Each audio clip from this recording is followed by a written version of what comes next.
Haleluya, puji nama Tuhan. Salam jumpa lagi dalam Renungan 79, keluarga jemaat GPD El Shaddai Magelang. Tuhan berkati kita semua, kita siapkan hati kita, telinga untuk menikmati, mendengar kebenaran firman Tuhan pada saat ini. Dan sebelumnya, sama-sama kita deklarasikan salam revival. Revival, saya berubah, saya berkarya, saya menjadi berkat. Puji nama Tuhan. Nah, firman Tuhan pada saat ini saya beri tema integritas. Kita melihat di dalam Amsal 28 ayat 6, demikian firman Tuhan. Lebih baik orang miskin yang bersih kelakuannya daripada orang yang berliku-liku jalannya sekalipun ia kaya. Bapak Ibu, saudara-saudari yang diberkati Tuhan, jemaat GPD El Shaddai Magelang, sebagai manusia yang punya banyak kebutuhan hidup, seringkali kita lebih tertarik pada harta dan kemewahan. Ya. Ada banyak orang di luar sana yang lebih tertarik kepada harta, kemewahan. Tetapi ayat ini mengingatkan kita bahwa integritas jauh lebih penting di mata Tuhan. Integritas kita sebagai anak Tuhan, sebagai jemaatnya Tuhan, lebih penting di mata Tuhan. Di dalam Alkitab, istilah Ibrani yang diterjemahkan sebagai integritas berarti suatu kondisi tanpa celah, utuh, sempurna, tulus ikhlas, jujur, dan menganut pola perbuatan baik. Dengan kata lain, pribadi yang berintegritas adalah mereka yang memiliki keselarasan dalam pikiran, perasaan, perbuatan, serta perkataan, tanpa kepalsuan atau kemunafikan. Pribadi yang hidup dan yang berbicara berdasarkan apa yang benar menurut firman Tuhan. Pribadi yang mendasarkan hidup baik perkataan, tindakan pada prinsip dan kebenaran yang Tuhan tetapkan dalam Alkitab, firman Allah. Seperti apa yang dijelaskan dalam ayat ini, lebih baik orang miskin yang bersih kelakuannya, yang artinya hidup dalam kesederhanaan tetapi jujur, tulus, dan konsisten dalam segala hal. Itu yang lebih utama. Itu jauh lebih berharga di mata Tuhan daripada orang kaya yang hidup dalam kejahatan, kecurangan, tidak hidup sesuai firman Tuhan, dan berliku-liku kata firman Tuhan. Atau dengan kata lain, hidup tanpa integritas. Tidak ada artinya itu di hadapan Tuhan. Karena keberhasilan dan kekayaan materi tidak ada artinya jika kita hidup tidak berkenan kepada Tuhan. Ya, karena pada akhirnya hidup kita binasa. Contoh kita lihat di dalam Injil Lukas 16 ayat 19 sampai ayat 31. Ada orang kaya dan Lazarus yang miskin. Kalau kita lihat di ayat 29 sampai ayat 31. Tetapi kata Abraham, ada pada mereka kesaksian Musa dan para nabi. Baiklah mereka mendengarkan kesaksian itu. Jawab orang itu, tidak Bapak Abraham. Tetapi jika ada seorang yang datang dari antara orang mati kepada mereka, mereka akan bertobat. Kata Abraham kepadanya, jika mereka tidak mendengarkan kesaksian Musa dan para nabi, mereka tidak juga akan mau diyakinkan sekalipun oleh seorang yang bangkit dari antara orang mati. Jadi kita tahu bersama dalam kisah ini, ada seorang kaya yang hidup dengan kemewahan, dengan harta yang berlimpah. Dan ada seorang Lazarus, seorang yang miskin, yang tidak punya apa-apa. Kedua-duanya sama-sama mati, meninggal. Lazarus ada di pangkuan Abraham, di tempat yang senang. Sedangkan orang kaya ini ada di tempat yang sengsara, menderita. Dan kalau kita baca di ayat-ayat selanjutnya, hal ini menunjukkan bahwa kenapa Lazarus ada di pangkuan Abraham. Dia menikmati kesenangan kekal yang Tuhan berikan. Karena ada integritas. Hidup yang melakukan firman Tuhan sesuai dengan kehendak Allah. hidup dalam kejujuran, konsisten, tetap mempertahankan iman, sekalipun dia harus menderita, miskin, tidak punya apa-apa. Sedangkan orang kaya itu kenapa dia ada di dalam kesengsaraan? Bukan berarti karena dia orang kaya dia harus masuk dalam kesengsaraan, tapi karena tidak ada integritas di dalam hidupnya, tidak ada pertobatan, tidak ada hidup yang sesuai dengan firman Allah, tidak melakukan setiap kehendak Allah dalam hidupnya. Sama seperti saudara-saudaranya yang lain. Itu sebabnya dia katakan supaya Lazarus ke sana dan menyampaikan supaya mereka bertobat. Nah, hal inilah yang membuat pada akhirnya kehidupan orang kaya ini binasa. Nah, bagaimana menjadi pribadi yang berintegritas?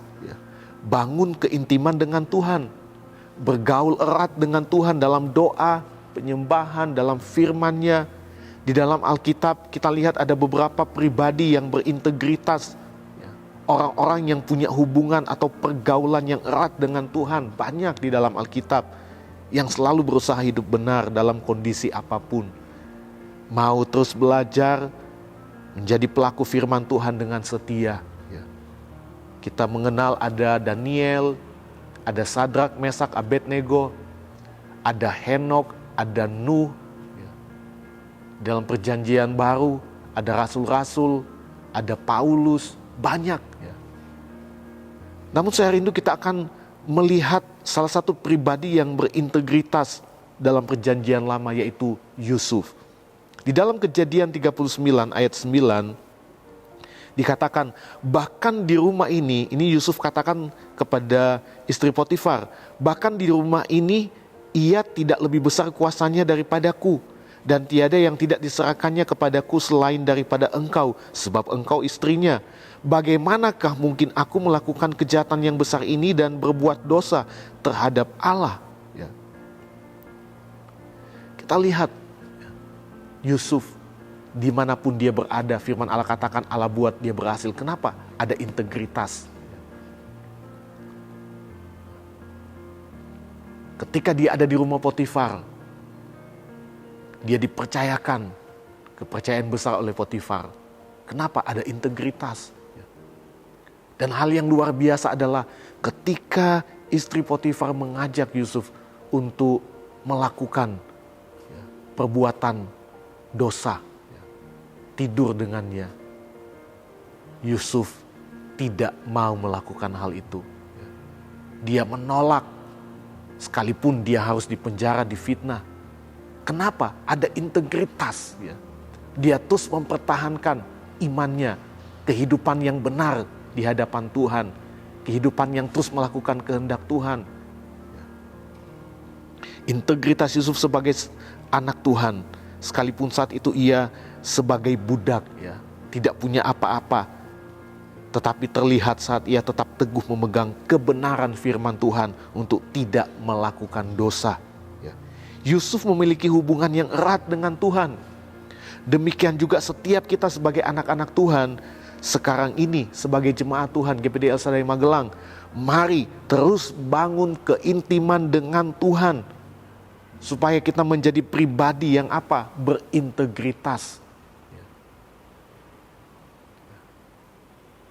Ada kemenangan kita alami dalam dunia ini, ada begitu banyak godaan, kita menang. Ada begitu banyak masalah yang datang, kita menang. Ada integritas, kita tetap mempertahankan iman kita, tetap mempertahankan kebenaran Tuhan itu dalam hidup kita. Hidup di dalam kejujuran. Hidup di dalam ketaatan kepada firman Tuhan. Saya percaya Tuhan yang memberkati setiap kehidupan kita. Sama seperti Tuhan memperhatikan Yusuf, Tuhan yang memperhatikan setiap kehidupan kita. Puji nama Tuhan, Tuhan Yesus memberkati kita semua. Terima kasih Bapak Ibu, saudari-saudari yang telah mengikuti Renungan 79. Kiranya dapat menjadi berkat bagi kita semua setiap renungan yang kita dengar. Saya percaya ada kekuatan, ada kemenangan Tuhan kerjakan bagi kita semua. Dan bagi Bapak Ibu, saudara-saudari yang ingin doakan untuk pokok doa tertentu, atau mau menceritakan kesaksian baik mujizat kesembuhan, pemulihan masalah keluarga dan lain-lain banyak lagi ya. Bapak Ibu bisa salurkan itu melalui chat dalam WhatsApp di nomor 0813 2742 0088. Tuhan Yesus memberkati kita semua. Kita akan berdoa. Terima kasih Bapa yang baik, kami bersyukur kepadamu buat firman-Mu yang boleh kami nikmati pada saat ini Tuhan. Kami percaya firman-Mu datang untuk menasihati, menegur kami, mengingatkan kepada kami untuk kami boleh menjadi pribadi yang berintegritas, pribadi yang hidup di dalam kejujuran, dalam kesetiaan kepadamu, di dalam ketaatan melakukan kehendak-Mu dalam hidup kami. Karena kami percaya Tuhan, bahwa di sana Engkau Tuhan yang memberkati, memperhatikan setiap kehidupan kami, yang terus bekerja di dalam hidup kami. Terima kasih Bapa yang baik, ajar kami untuk tetap setia hanya kepadamu Tuhan. Hamba berdoa buat seluruh jemaat Tuhan GPDI El Shaddai Magelang. Tuhan memberkati setiap kehidupan mereka Tuhan, dimanapun setiap jemaat Tuhan berada. Kami percaya mereka ada di dalam pemeliharaan Tuhan. Mereka ada di dalam berkat Tuhan. Yang butuh pekerjaan Tuhan yang akan berikan pekerjaan. Yang dalam masalah persoalan Tuhan yang memberikan kekuatan dan kemenangan. Ada jemaat yang sakit, kami berdoa Tuhan jamah sembuhkan dalam nama Yesus. Kami percaya ketika kami mengangkat tangan kami di hadapan-Mu, kami menikmati pekerjaan kuasa Roh Kudus itu di dalam setiap kehidupan kami. Terima kasih Bapa yang baik, Engkaulah terang dunia. Kiranya keluarga jemaat GPDI El Shaddai Magelang mengikuti Engkau dan tidak berjalan dalam kegelapan, melainkan akan mempunyainya terang hidup. Di dalam nama Tuhan Yesus Kristus kami berdoa. Haleluya. Amin.